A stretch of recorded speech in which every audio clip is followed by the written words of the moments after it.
Olá, amigos telenautas do Negócios no Esporte. Estamos aqui para um primeiro programa sobre gestão do esporte e marketing esportivo. Estou com meus convidados aqui hoje, co-apresentando comigo o programa Herbert Mello. Faça a sua saudação, Herbert, por gentileza. Olá, amigos telenautas. É um prazer estar aqui em mais um programa, né, Rodrigo? Nosso primeiro programa e o primeiro de vários programas. Legal. Hoje nós estamos trazendo como convidado uma pessoa do meio da gestão do esporte, vem do mercado europeu, nosso convidado Pedro Mascarenhas, professor, mestre, administrador, nascido em Portugal, gerenciou a área de produtos e de marketing do esporte em Lisboa e hoje está dando o prazer aqui da sua presença para nos ajudar com os assuntos referentes à gestão e ao marketing lá na Europa e fazer um paralelo também com o Brasil. Não é isso, Pedro? Seja bem-vindo. É isso aí. Olá a todos também, todos os cibernautas que estão assistindo aqui. Vim da Europa para cá, estou aqui para transmitir também um pouco do meu conhecimento. E aí aceitei este convite para vir no programa Negócio no Esporte para bater como diz aqui no Brasil, um bate-papo sobre aquilo que se passa na gestão e marketing esportivo. Muito bom. Então, sem enrolar muito, já vamos começar, né, com as perguntas aí, porque a gente está muito curioso para saber como andam as coisas lá pela Europa, né? A gente tem muito contato, vê muito aqui o Brasil, a gente sabe qual é a nossa situação, a gente sabe que a gente está um pouco atrasado em relação ao mercado europeu e a gente gostaria muito de saber, professor Pedro, o que você vê hoje como diferença entre as marcas convencionais e as marcas dos times de futebol, por exemplo, as marcas ligadas ao esporte? O que você vê como grande diferença e o que te soa como melhor para definir essas duas marcas, esses dois tipos de marcas? Olha, vou falar um pouco, muito aqui com base naquilo que é a minha experiência da Europa. O que eu acho que a primeira grande diferença é que nos clubes de futebol temos muitos fãs do clube que são fãs da marca. Existe uma paixão muito grande àquilo que representa o clube para eles. E não existe tanto uma marca convencional.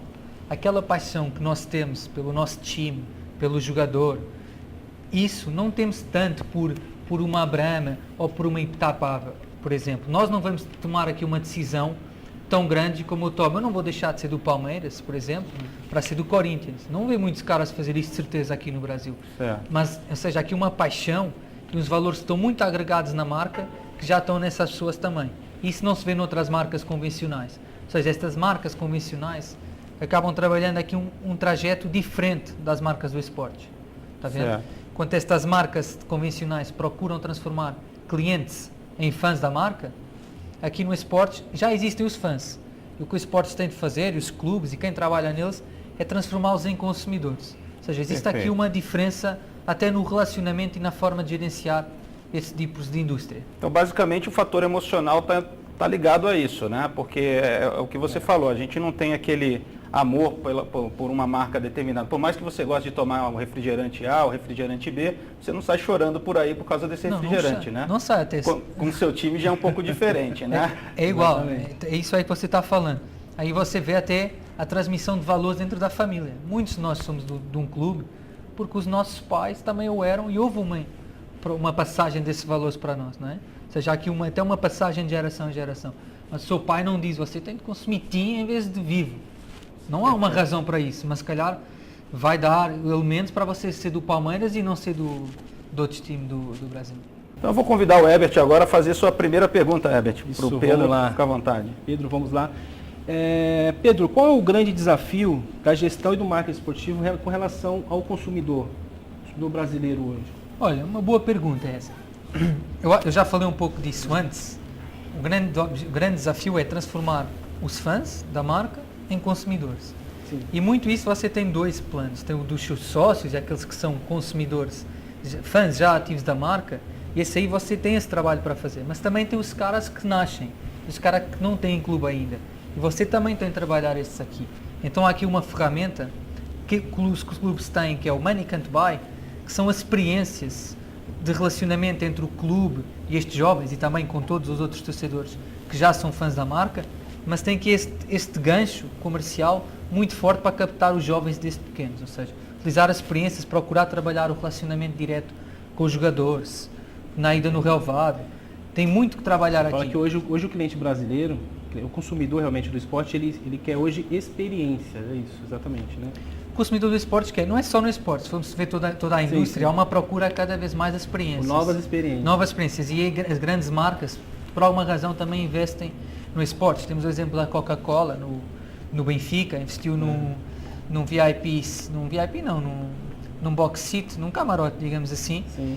E o que eles transformaram todo um camarote, que normalmente é para levar os empresários, para fazer negócios, para levar grandes clientes, então transformaram aquilo num quarto com 6, 8 camas, em que você concorre num passatempo no Facebook, e aí você ganha e pode dormir com 7 amigos no estádio lá, na noite antes, e assistir ao jogo. Então tem toda uma experiência garantida por uma grande marca no lugar onde se vai passar Entendi. o grande acontecimento. Pedro, tudo é muito bonito, tudo é muito lindo, você falando isso aí, que isso acontece na Europa, que eu já sei.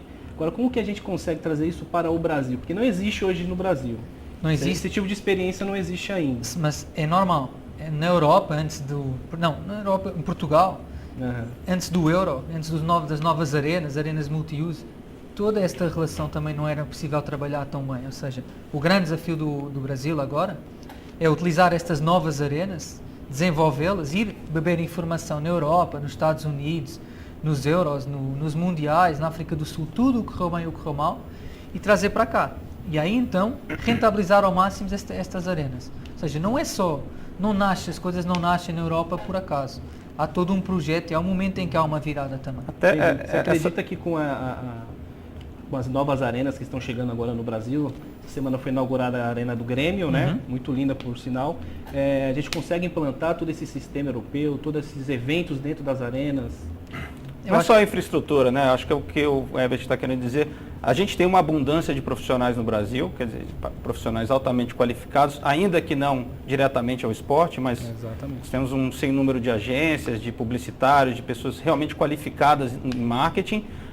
Nós temos hoje o capital, né, para investir nisso, quer dizer, hoje o mundo todo está olhando para o Brasil por conta dos mega eventos. Agora nós vamos ter a infraestrutura. Verdade. E o que vai faltar, Pedro? O que é? É colocar isso junto? Fala pra gente, pela sua experiência na Europa e pelo que você viu de outros times, não só o esporte, o que você acha que falta para fazer essa massa toda ficar homogênea e funcionar? Quer mesmo que eu vá diretamente ao ponto da questão? Ao ponto da questão. Eu acho que falta os clubes se profissionalizarem. Certo. Sem uma profissionalização dos clubes, sem uma aposta clara nesses caras que você fala que são bons e que estão formados em gestão e que tiram MBAs, mas que chegam aqui e não têm oportunidades de trabalho, você sabe que os clubes têm umas estruturas muito enxutas, com pouca gente trabalhando, ainda pouco profissionais, muito feudais. Ou seja, para trabalhar o futebol como uma grande empresa, como uma multinacional, Perfeito. você tem que crescer, tem que que agir como uma multinacional. Tem que agir como uma multinacional. Como uma empresa. Tem que ter lá os melhores caras para trazer um maior retorno para o clube. Eu não sei, hoje por exemplo, no Manchester United, que é uma referência em marketing, fiquei sabendo que são em torno de 60 pessoas trabalhando na área de marketing, né? Em alguns clubes brasileiros a gente vê 2 pessoas trabalhando e são pessoas que sequer às vezes estão ligadas ao segmento. Tirando agora o Corinthians, né, que vem se tornando uma potência no mercado, né? E tem feito um trabalho de marketing excelente. Os demais times ainda estão engateando, né, Pedro? Você que passou, eu sei que você visitou vários times agora. Verdade. De ter alguns. Ainda estão engateando, como você falou e bem. E acho que isso como eu disse antes, é claramente o maior problema. Você falou do Manchester, isso é uma estrutura de 60. Mas estamos a falar de um mercado, muitos milhões de habitantes também em Londres. Em Londres, ou em Manchester, Inglaterra, digamos assim, peço desculpa. Portugal, por exemplo, onde eu trabalhei, porque é um exemplo muito específico, nós temos 10 milhões de habitantes, ou seja, é metade de São Paulo. E o Sporting tem 13 milhões de fãs espalhados pelo mundo. Tem uma estrutura de 15 a 20 pessoas a trabalhar em marketing e comercial. O Sporting. E esses estão todos profissionais, ou seja, certo. Estamos a falar de um clube, é verdade, na Europa, mas para uma dimensão para 13 milhões. Como é possível falar para 30 milhões e ter 2 pessoas ou 3 trabalhando? Como é que uma team vai falar para 30 milhões de consumidores e só tem 2 ou 3 pessoas trabalhando? Fazendo essa interface, né? Tem que haver um investimento nos recursos humanos. A gente está falando aí de marketing esportivo, Rodrigo. Tem clube brasileiro que também não atua, não tem nem departamento de marketing. É verdade. Tem dirigente brasileiro, né, que fala que clube não precisa de departamento de A gente marketing. ouviu isso recentemente, né? Recentemente, Um né? time mineiro. Um time mineiro, será que Time pode falar mineiro. o nome do dirigente? Não, né? Não precisa, todo mundo já sabe. Mas assim, é um absurdo ter essa postura, cara. A Europa, o time europeu, ele é focado no departamento de marketing. Que, como você acabou de falar, você tem uma equipe grande. Mas existe marketing sem gestão, né, Pedro? Pronto. Porque essa é a questão. Esse é o grande O brasileiro ele pensa sempre no resultado final, no marketing, o consumidor. Mas eu acho que o grande choque está antes disso, né? O grande choque ele está antes do marketing, é o que vem preparando para que o marketing seja realizado, que é a questão da gestão, né, Pedro? Não vale a pena falarmos em marketing esportivo sem falarmos em gestão O marketing é um pedacinho, É um então, pedaço da gestão perfeito. esportiva. Tem que trabalhar junto. Né? Por isso eu falo da profissionalização. Se você não profissionaliza uma estrutura, então o marketing não dá. Não adianta você não querer serve, vender um produto que você não tem. Que não né? tem, não é Que você profissional, né? que não é nessa profissional. estrutura. É complicado. E aproveitando até o gancho disso, quando a gente fala dos diferenciais do nosso mercado, do mercado brasileiro, o que você vê como característica-chave e diferenciadora do nosso mercado aqui? Porque existe uma diferença que todo mundo consegue notar logo de cara, que é a questão populacional, isso já ajuda. Mas eu sei, assim, nas suas apresentações que eu cheguei a ter contato, que você tem algumas características-chave que você sempre cita e que são muito interessantes aqui, funcionam para o nosso mercado. Fala um pouquinho para a gente sobre elas. Olha, vou falar então, são 5 eu costumo falar, que acho que são muito importantes e específicas da indústria do esporte. A gente vai ter o tempo de falar pelo menos a primeira agora. Vamos falar então só a primeira, só Isso. mesmo para deixar Aí na aquele volta gosto. do intervalo a gente... Então a primeira, que é muito importante e é muito trabalhada nos Estados Unidos e não tanto na Europa, é a cooperação e a competitividade, tá? Ou seja, os clubes têm de cooperar fora do campo porque vão ganhar e competir, cooperar fora do campo e competir dentro do campo. Porque ao cooperarem fora do campo, a competitividade e a motivação das pessoas irem no estádio, a procura das marcas, tudo isso vai aumentar também. Porque se você trabalhar, mais vale ter um estádio cheio, sempre com 60 mil pessoas, do que ter um estádio com 60 mil só contra um grande clube e com 10 mil contra um clube pequeno. Ou seja, se você cooperar e procurar trabalhar esta vertente, tentando equilibrar os clubes, aí há uma grande possibilidade e uma grande vantagem da indústria. É até antagônico, né? Nos Estados Unidos. É até antagônico. A gente fala em cooperação e competitividade ao mesmo tempo. A gente vai voltar logo em seguida, depois dos intervalos, com mais um pouquinho de Pedro Mascarenhas e Herbert Mello aqui para vocês.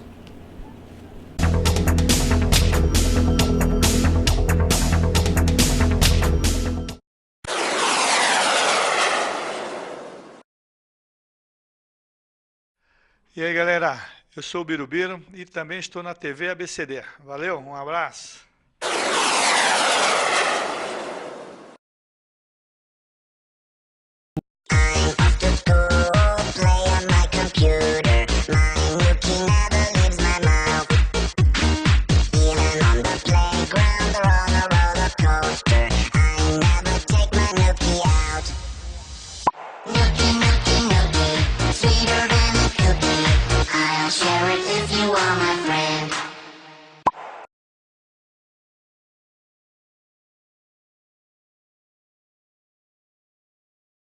Colégio São Carlos. Estamos localizados em uma área privilegiada do Ruge Ramos, em um prédio com mais de 5.000 metros quadrados de área construída em 8 andares projetados especialmente para ministrar o melhor do ensino. Contamos com equipamentos e materiais didático-pedagógicos de última geração. Possuímos laboratórios de informática, robótica, química, física, ciências e biologia bem equipados. Salas de multimídia e de artes, cantina, biblioteca, playground interno e externo, museu histórico e quadra poliesportiva. A coordenação pedagógica e a equipe de professores são preparados com cursos de graduação, pós-graduação e cursos específicos, garantindo aos alunos alto grau de aproveitamento escolar. Colégio São Carlos, há 35 anos modificando gerações. Acesse www.escolasaocarlos.com.br.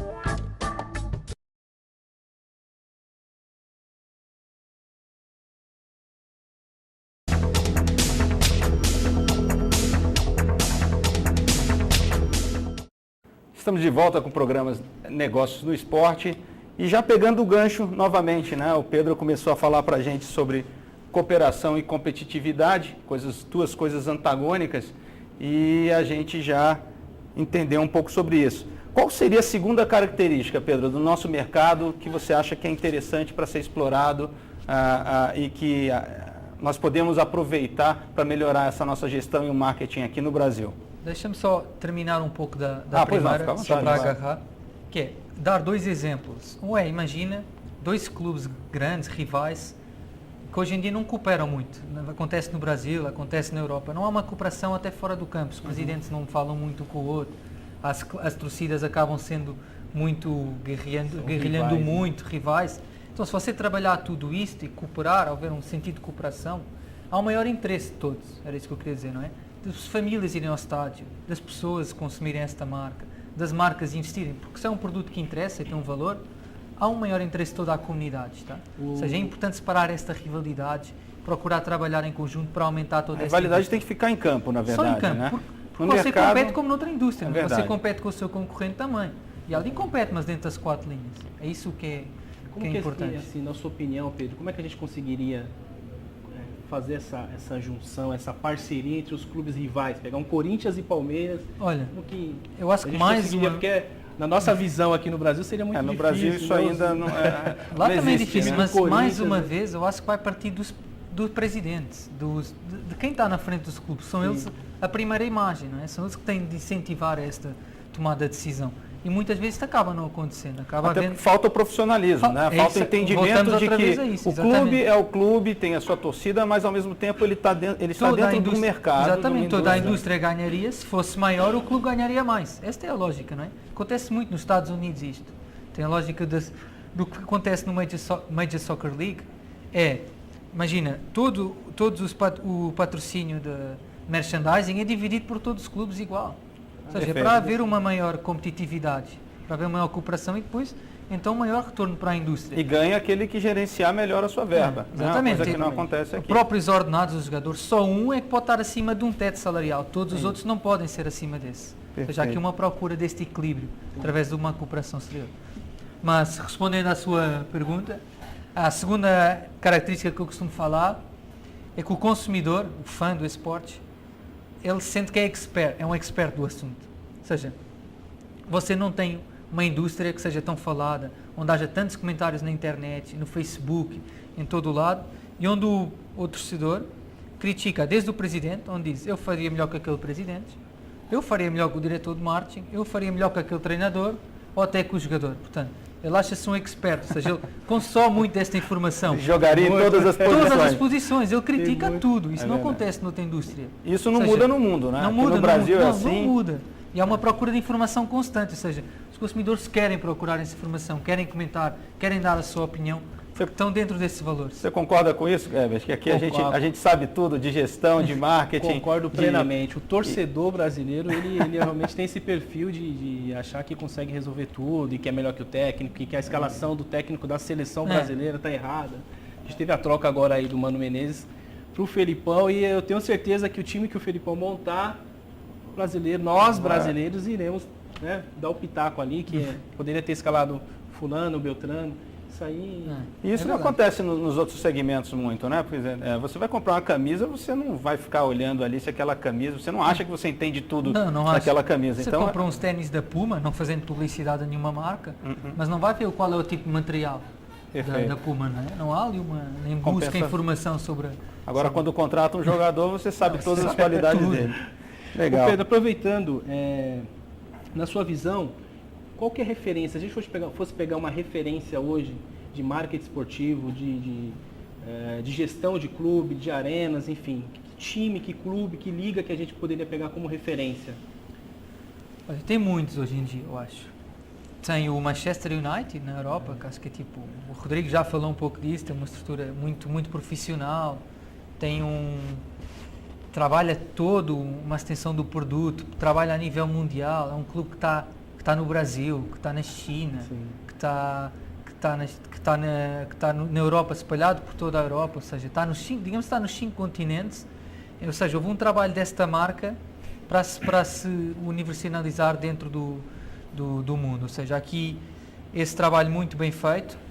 Por exemplo, você tem o Manchester, eles têm patrocinadores do mesma indústria, mas com patrocina na Ásia e outro patrocina na Europa, por exemplo. Perfeito. Ou seja, eles trabalham até esta diferença, porque o público é diferente.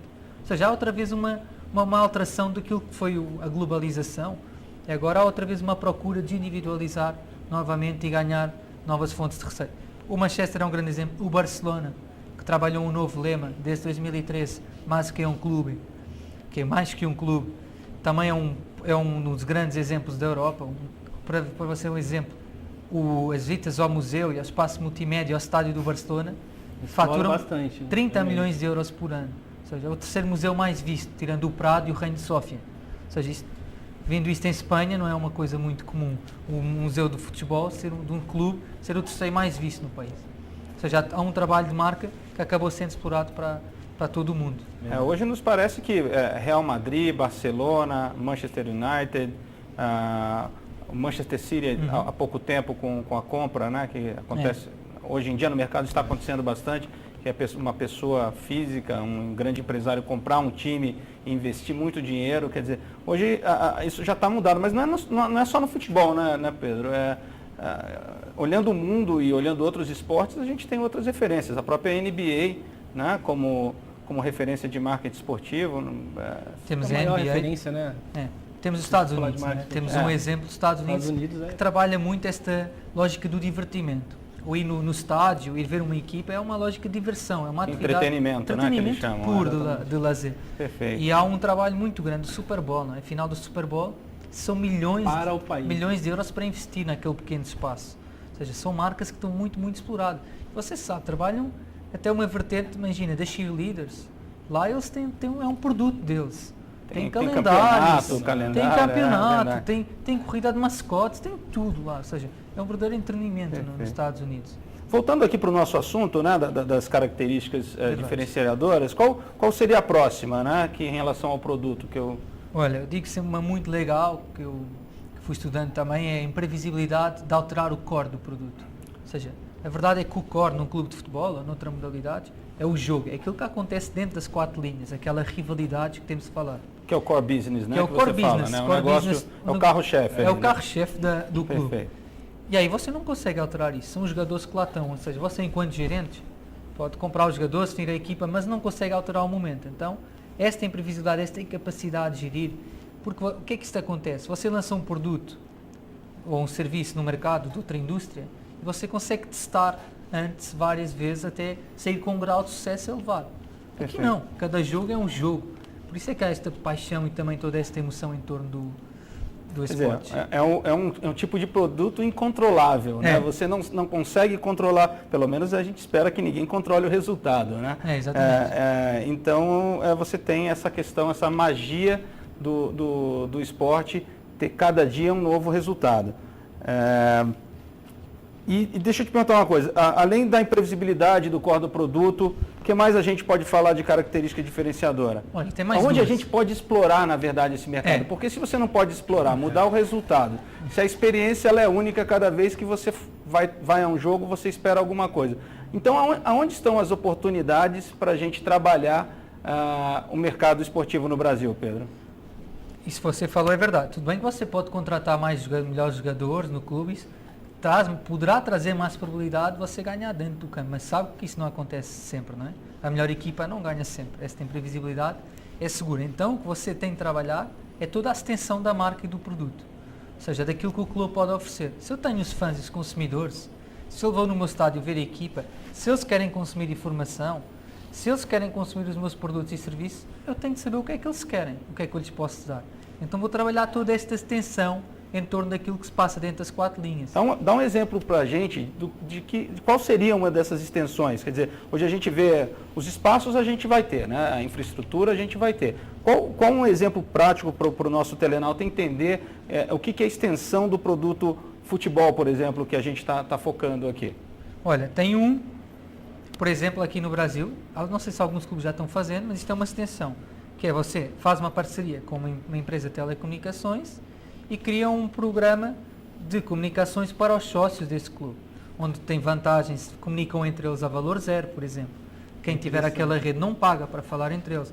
Tem acesso à escalação da equipa mais cedo, tem acesso aos lesionados, tem acesso a informações privilegiadas, aos gols, quando não estou no estádio, eu estou em viagem, informa, as substituições. Ou seja, eu posso trabalhar esta informação, porque eles querem saber isso. Todo mundo hoje em dia tem telecomunicações, tem um celular, por exemplo, então eu posso trabalhar isto como um produto meu, em parceria com uma grande empresa. Então, na verdade, Pedro, a gente está falando de um universo muito grande de coisas. É qualquer coisa ligada ao esporte que, através do esporte, consiga se tornar um diferencial de marca, de produto, enfim, explorar a própria característica do esporte, seja ele qual for, para lançar um produto ou um serviço no mercado, não é verdade, Pedro? Sem dúvida. Então, agora, com as arenas multiuso, como você estava falando, acaba a ter esse próprio espaço que você tem, você pode rentabilizá-los, pode alugar o estádio para um concerto, né? Perfeito. Aluga para um concerto. Você já está a competir com as outras salas ou outros espaços para eventos de shows. Ou seja, agora com uma arena você não compete só dentro das 4 linhas, mas vai começar a competir com uma série de outros players do mercado, digamos Porque assim. ali dentro da arena você vai ter todo Um espaço para fazer. Na Europa faz casamentos na arena. Então, Casamentos, né? funerais, Funeral. Casamento, festa de aniversário de 15 anos. Por quê? Hoje Porque tudo, temos né? aquela paixão, não é? Aquela paixão com o clube, aquela procura do torcedor. Hoje, dentro do Brasil, a gente tem o nosso principal exemplo em relação à arena, embora o estádio não seja uma arena nova, o São Paulo Futebol Clube ele já tem uma série de atividades extra, dias de jogos de futebol. Né? Então, eu sei que lá dentro tem alguns bares, tem buffet infantil, então já existe uma noção de que também trabalhar os dias que não há jogos pode ser uma grande fonte de receita para o clube. Isso termina ajudando, né, Pedro? Na receita no final do ano, isso termina ajudando bastante, não é verdade? Eu acho que isso vai ser vai ser fundamental. Você não vai conseguir rentabilizar uma nova arena que está construída agora só com os jogos à quarta e domingo, como é aqui no Brasil. Você está a fazer toda uma estrutura, todo um planejamento, todo um programa, e para isso você precisa dos profissionais. Precisa dos caras, os profissionais sabem fazer isto. Perfeito. Sabem rentabilizar este espaço, não é? Você vai ter um espaço de camarotes, não é? Onde as empresas vão procurar, vão querer estar presentes. Você tem de saber como vender, tem de saber como rentabilizá-los, não é? Ou seja, aqui todo um trabalho muito grande para fazer. O Pedro, hoje no mercado, no futebol, a gente já está falando de futebol, existe uma queda na frequência dos torcedores no estádio, né? Você acredita que com as arenas a gente vai conseguir mudar esses números aí, essa queda? A gente vai conseguir trazer torcedores para o estádio? Você acredita que seja só o serviço que tem dentro do estádio que não está trazendo os torcedores? Eu acho que não é só o serviço dentro do estádio, mas esse vai ajudar. Mas uma coisa, eu também acho que vai acontecer, os preços vão aumentar também um pouco das novas arenas, eu acho. Os preços dos bilhetes não pode ser igual, porque o serviço é maior. Vai haver também uma maior segmentação do próprio estádio. Ou seja, vai haver setores mais premium, setores para classes mais novas, setores preço para, se calhar, pessoas mais velhas. Tem de ser trabalhado todo um conceito aqui. E aí isto vai ajudar a trazer pessoas no estádio, eu acho que sim, mas tem de ser trabalhado toda a outra vertente. Aproveitar esta Copa, estas Olimpíadas, para trabalhar instalações, para trabalhar as estradas, os caminhos que vão dar no estádio, infraestrutura. Segurança, né? Segurança, pega né? muito hoje no fundamental, estádio, né? Ou seja, é aproveitar estas novas arenas e criá-las para multiusos e para serem algo que vai trazer as famílias de novo ao estádio, vai trazer interesse, vai trazer mais a paixão do esporte. Esse assunto é bastante interessante, até a gente pode esmiuçá-lo melhor no próximo bloco. Eu só queria então que você finalizasse a questão das características chaves com a última. É verdade. Que você estamos aqui ficou faltando ela. Mas sempre uma mas eu lembrei, eu não vou deixar ela faltar não. Então Eu queria saber da última também. A última é que é a universalidade. Perfeito. Ou seja, não há etnia, não há racismo, não há nenhuma diferença que justifique que haja uma separação das pessoas dentro de um clube. Ou seja, eu sou do São Paulo, o Herbert é do São Paulo, todo mundo que é do São Paulo, não há nada que obrigue a esta separação. Ou seja, é completamente universal, qualquer pessoa acaba sendo deste clube. E é uma linguagem falada em todo o mundo. Ou seja, você vai na China e você fala Cristiano Ronaldo, Messi. Se calhar são duas palavras que todo mundo sabe falar, digamos assim. E consegue ir assistir a um jogo É sempre uma linguagem fácil de comunicar e que está espalhada pelo... Perfeito. Essa questão da universalidade é muito interessante, né? Quer dizer, você viaja o mundo e o mundo fica unido pelo esporte. É uma coisa muito interessante quando você chega em outros países e está usando a camiseta do seu time, como vocês falam em Portugal, a camisola do seu time, e as pessoas te abordam e vêm falar sobre jogadores que gostam, sobre o próprio time, que conheceram, que assistiram um jogo, e realmente isso torna o esporte muito fascinante e o mercado realmente, além de fascinante, promissor, né? Então, eu acho que... Mas nem todas as marcas conseguem fazer isso, nem todos os clubes. Nem todas as marcas, perfeito. Nós vamos de novo para o nosso intervalo e voltamos daqui a pouquinho com vocês.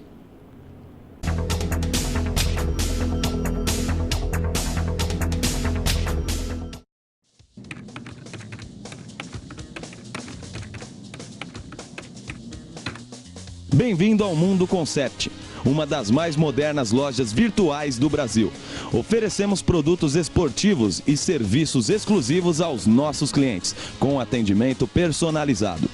Navegue em nossa loja com a segurança de uma ótima experiência na compra de produtos das principais marcas do mercado: Nike, Adidas, Topper e muito mais. Na Mundo Concept, você compra tudo em até 12 vezes sem juros e recebe em sua casa produtos de alta qualidade. Acesse www.mundoconcept.com.br. Mundo Concept, a escolha número 1 dos atletas profissionais. É R$1. Só R$1. Meu, seu, dos amigos, do vizinho. R$1. Só R$1. R$1 sozinho não faz nada. Não conta história. Mais R$1, mais R$1, mais R$1. Ajuda na cura. Constrói um hospital. Deixa a Fátima perto do filho. Cria futuro pra Juju. R$1 dá uma lição no câncer infantil. Ligue 0500 1000 e doe R$1. Só R$1. Graak, cada real vale muito.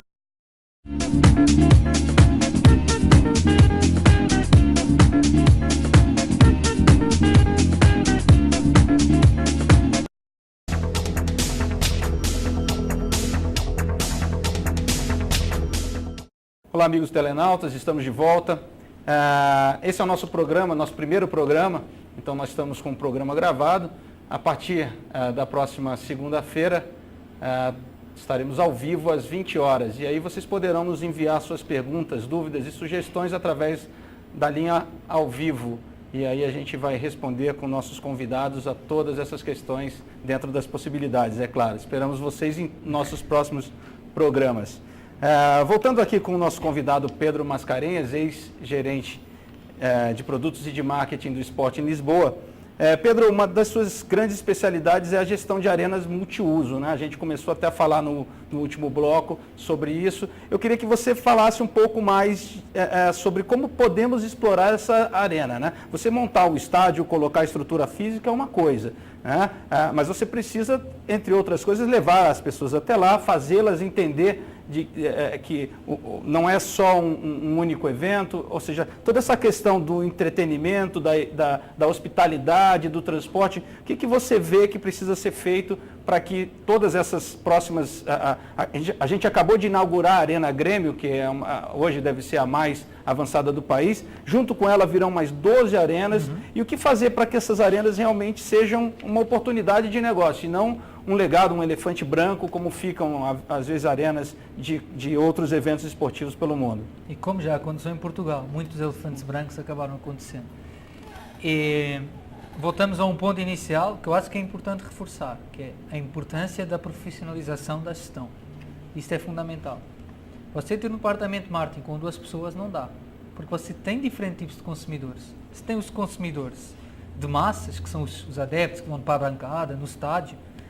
Mesmo esses têm necessidades diferentes entre eles. Depois tem as empresas, as marcas, que querem um espaço premium, querem estar nos camarotes, nos business seats, estão dispostas a investir mais no estádio, em publicidade, presença nos telões do estádio. Ou seja, tudo isto são pontos de negócios e pontos de negócios diferentes, que não é igual falar para uma empresa ou falar para 30 milhões de pessoas que são os fãs. Uma empresa é uma coisa, 30 milhões de consumidores individuais é outra. E mesmo desses 30 milhões há diferenças.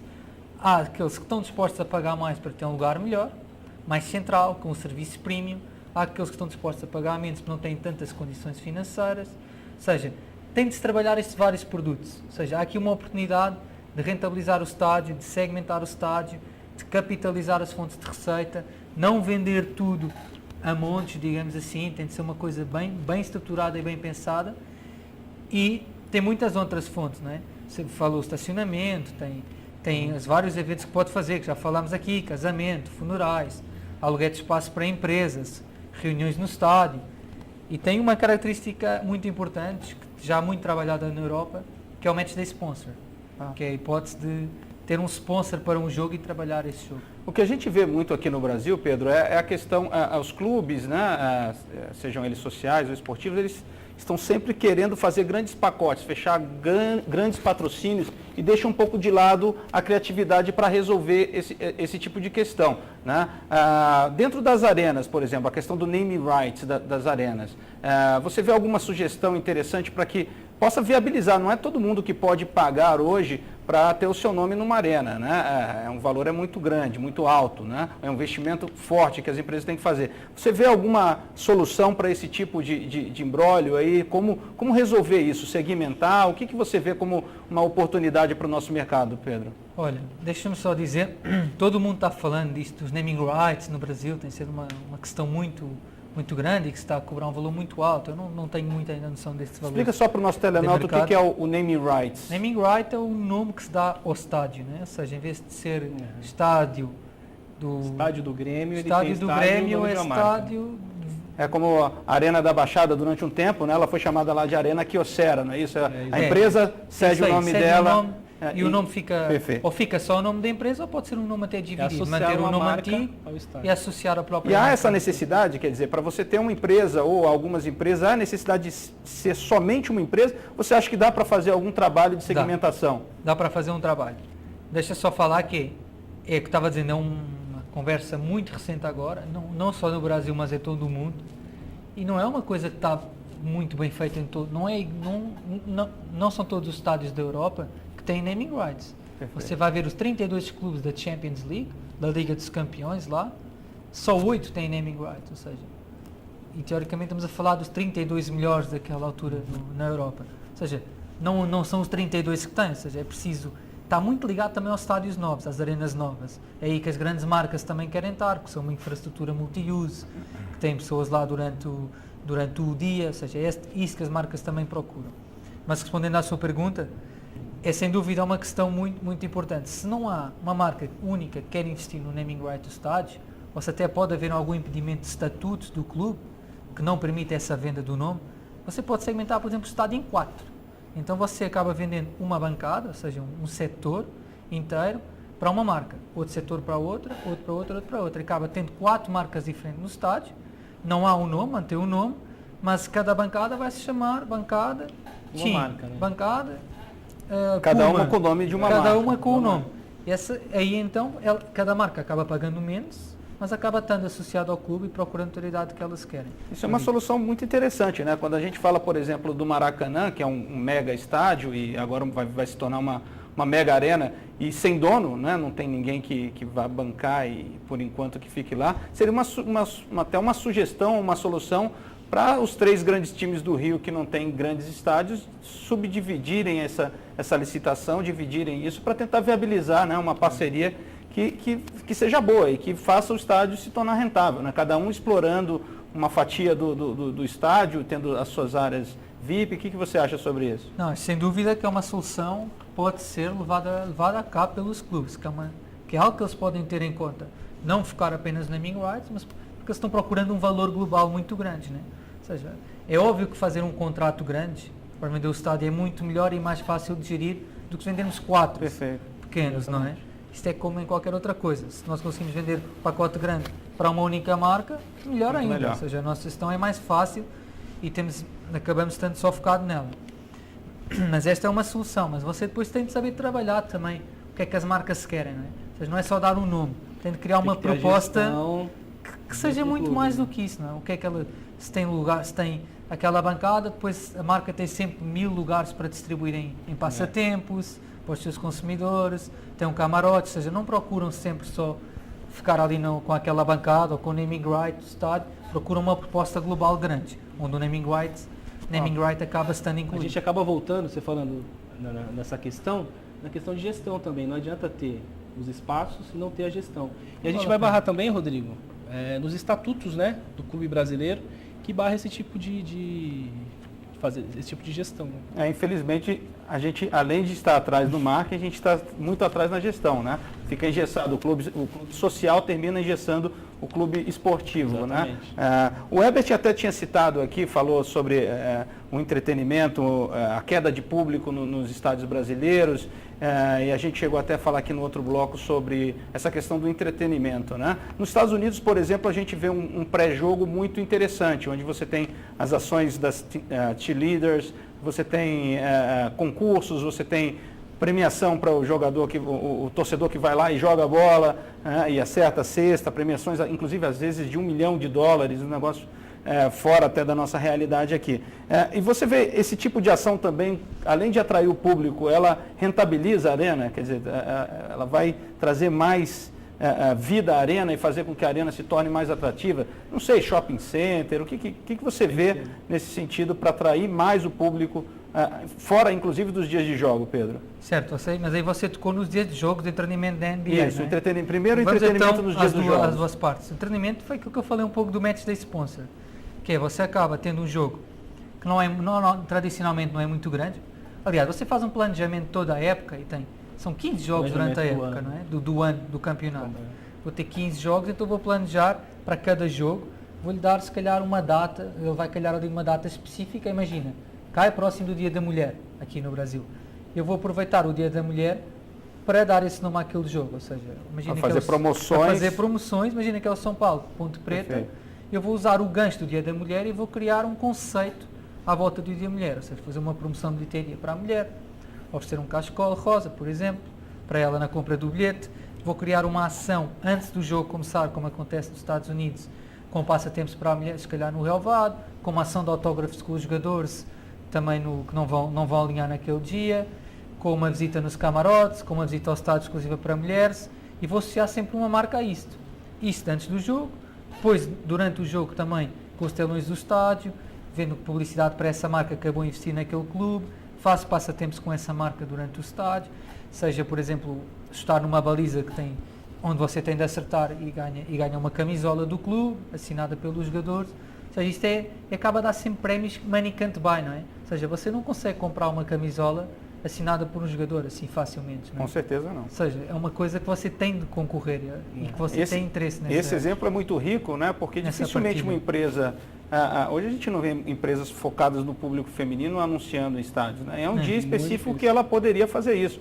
Uma grande empresa de roupas voltada para o público feminino, anunciar no estádio, enfim, fazer uma ação de massa que chame a atenção, pintar o estádio de cor de rosa, enfim, fazer umas cabeleiras cor-de-rosas, balões cor-de-rosas, distribuir rosas na entrada. Tudo. Isso tudo agrega valor ao espetáculo e inclusive ao ticket, né? Você consegue valorizar. E você acaba trazendo uma marca para investir nesse clube, ou seja, você acaba rentabilizando aquele jogo que seria só bilheteria. Há uma marca que acaba querendo investir especificamente ali, antes do jogo até depois do jogo. Você cria uma proposta comercial com ações e muito na base da experiência também, que temos falado aqui, e vende para ela. Mas lá está, gestão profissional implica ter esses profissionais para fazer as propostas, para ir vender nas marcas e para ativá-las no dia de jogo. Ou seja, se não há estruturas, se não há profissionais, isto é impossível fazer. Isso você deu exemplo do Dia da Mulher, por exemplo, mas tem o Dia dos Pais, o Dia das Crianças, Natal, o Dia dos Namorados. Recentemente a Puma fez uma grande campanha com um monte de torcedores pelo mundo todo cantando músicas românticas para justificar a ida ao jogo. A Heineken é outra marca que fez um mega evento em relação se não me engano, a Champions League. Enfim, você tem um sem número de oportunidades. As marcas querem investir no esporte, não é? Porque é onde as pessoas também estão expostas às suas emoções. Há ali um interesse muito grande das marcas trabalharem excelente. Pedro, aproveitando, a gente tem todas essas coisas que já acontece na Europa. O calendário brasileiro hoje, a gente tem jogo aí toda quarta e todo domingo. Quando você fala de todos esses eventos, seria fora do jogo, fora do dia de jogo ou não? Seria Esse dos match day sponsor é do dia de jogo, ou seja, acontece antes.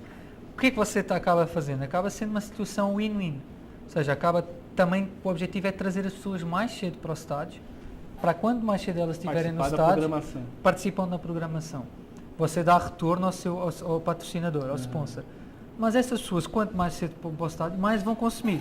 E aí vão consumir mais no shopping, vão consumir mais na loja. Vão olhar mais as marcas expostas no campo. As marcas estão expostas, vão ao museu antes, vão consumir uma bebida dentro do estádio. Ou seja, vai agregando mais valor.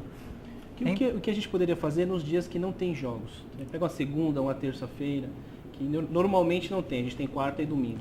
O que poderia ser feito nesses dias? Na Europa já existe esse tipo de serviço nos dias que não tem jogo? Imagina, tem vários. Tem visita ao estádio, né? Visita ao museu. Não há muitos museus aqui, né? Hoje você tem no Brasil, tem o museu do futebol. Mas os clubes não têm um museu muito Não, ainda não é. O Flamengo vai inaugurar, acredito, início do ano que vem. Visitas ao estádio é um museu conjuntas, ou seja, para as pessoas irem. É uma coisa que você acaba rentabilizando. Mas a própria visita ao estádio, ao campo, eu acho, o aluguel do campo para jogos... O aluguel do campo para jogos é permitido. Algum tipo desse sentido?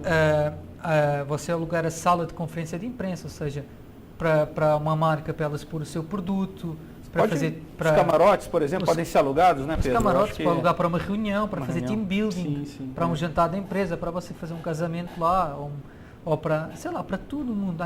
Você agora tem um espaço tão grande, concertos, shows que já falámos aqui, o próprio shopping. Você acaba tendo um shopping, acaba tendo lá marcas e acaba tendo uma renda para elas lá estarem, né? Ou seja, aqui todo um conceito que você também tem de gerir. Legal. Esses assuntos aqui que a gente está tratando no nosso primeiro programa, eles foram abordados também no Fórum Internacional de Gestão e Marketing Esportivo, que ocorreu no mês retrasado aqui em São Paulo. E eu queria que o Herbert falasse um pouco. Herbert, como é que foi o primeiro FIME, Fórum Internacional de Gestão e Marketing Esportivo, e que também agradecesse a presença dos nossos amigos telenautas. Então, Rodrigo, aconteceu agora no dia 29, né, do mês retrasado. Inclusive, Pedro esteve conosco, né? Foi um evento que foi organizado pela Sociedade Brasileira de Gestão e Marketing Esportivo. A gente conseguiu fazer um excelente trabalho, né? Os convidados, recebi vários e-mails com elogios, que foi muito interessante também. A gente teve presença do Nino, que foi diretor do São Paulo durante 35 anos, né? Que elogiou bastante. E a ideia é a gente fazer no próximo ano, o segundo Fórum Internacional de Gestão e Marketing Esportivo e um congresso também. Nós já estamos em negociações, né, com algumas universidades e quero contar com o Pedro lá de novo também esse ano. Eu ouvi dizer até que vamos ter já uns mais próximos, não é só para o ano. Estamos procurando levar a outras cidades do Brasil. A gente está negociando no Rio de Janeiro, nós temos negociações em Santos, né? E aí fica aqui o convite também para alguma universidade, alguma empresa que queira levar o FIME para a sua cidade, né? Estamos à disposição. O FIME montado, a gente leva 4 palestrantes, a gente pode fazer também esse formato que a gente fez um formato à noite, né? Começou às 7 horas da noite e acabou às 11 horas da noite. E a gente tem um formato também que é das 8 da manhã até 5 da tarde. Legal. Bom, só para quem não sabe, o FIME ele tem uma versão, o Fórum Internacional ele tem uma versão roadshow, ela pode ser levada para qualquer cidade do país. Para contatar a Sociedade Brasileira de Gestão e Marketing Esportivo, basta entrar no site www.sbgme.com.br e lá tem as instruções para você levar o FIME para a sua cidade. Eu queria que o Pedro fizesse o agradecimento dele final, rapidinho, já estamos com o tempo estourado. Pedro, muito obrigado pela sua presença, suas palavras finais. Obrigado agradeço a Herbert e ao Rodrigo e a oportunidade de estar aqui no Negócio e no Esportes. Quero desejar o maior sucesso para a sociedade brasileira também.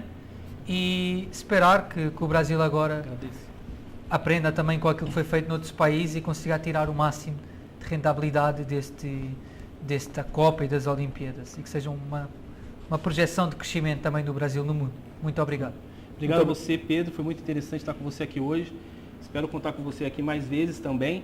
Tá? Gostaria de agradecer os telenautas que acompanham a gente também. Tem o Twitter da Sociedade. Tem o nosso programa que irá ao ar toda segunda-feira às 8 da noite, juntamente com estarei eu e o Rodrigo aqui toda segunda-feira. Gostaria de deixar aqui também a minha página, né, no Facebook para as pessoas. A gente vai deixar bastante informações, fotos do programa, pegar perguntas também para a gente trazer, que é www.facebook.com/siga-Herbert-Melo, né, que é o meu pessoal, e tem da Sociedade Brasileira também, que é siga-SBGME. Pode mandar as perguntas que a gente, convidados também, para a gente abordar aqui. Muito obrigado. Então é isso, pessoal. Obrigado pela companhia e nos vemos no próximo programa.